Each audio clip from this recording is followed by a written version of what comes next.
साहिवाल छिचावतनी बंगलाओं का वाला ज़मीन पर कब्जा के दौरान शदीद फायरिंग का तबादला। फायरिंग से एक नौजवान राहगीर जाँ बहक जबकि 2 अफराद जख्मी। एक जख्मी को तशवीशनाक हालत में साहिवाल रेफर कर दिया गया।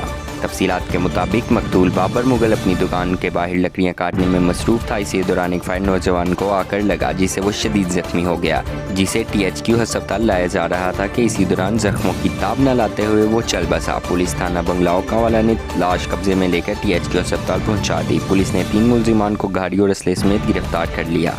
बंगला तो ਅਸੀਂ ਆਪਣੇ ਕੰਮ 'ਚ ਮਸਰੂਫ ਸੁਬਾਹ ਦੇ ਅਸੀਂ ਆਪਣੇ ਮਿਹਨਤ ਮਜ਼ਦੂਰੀ ਕਰਨ ਵਾਲੇ ਬੰਦੇ ਹਾਂ। ਸਾਡੇ ਤੋਂ ਨਹਿਰੋਂ ਪਾਰ ਕਿਸੇ ਤੇ ਕਬਜ਼ਾ ਦਾ ਸਿਲਸਿਲਾ ਸੀ ਕੋਈ 2-4 ਦਿਨ ਹਫ਼ਤੇ ਤੋਂ। ਉਹ ਉਹਨਾਂ ਨੇ ਆਪਸ ਵਿੱਚ ਫਾਇਰਿੰਗ ਕੀਤੀ।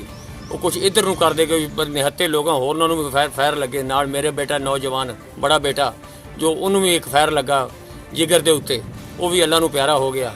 ਇਸ ਤਰ੍ਹਾਂ ਵਹਿਸ਼ੀਆਨਾ ਫਾਇਰਿੰਗ ਕੀਤੀ ਗਈ ਔਰ ਨਾ ਕਾਬਲੇ ਬਰਦਾਸ਼ਤ ਫਾਇਰਿੰਗ ਅੰਧਾਧੁੰਦ ਫਾਇਰਿੰਗ ਅੱਡੇ ਦੇ ਉੱਤੇ ਹੋਈ, जिदा कोई किसी ने नोटिस नहीं लिया, किसी ने पूछा नहीं, दसिया नहीं, कोई इंसाफ की तवक्को नहीं करती है कौम, कोई समझ नहीं आ रही ये कैसा कानून है, ये क्या है क्या नहीं, मेरी सोच से बाहर है ये बात करने से ज्यादा। UG news Sahiwal.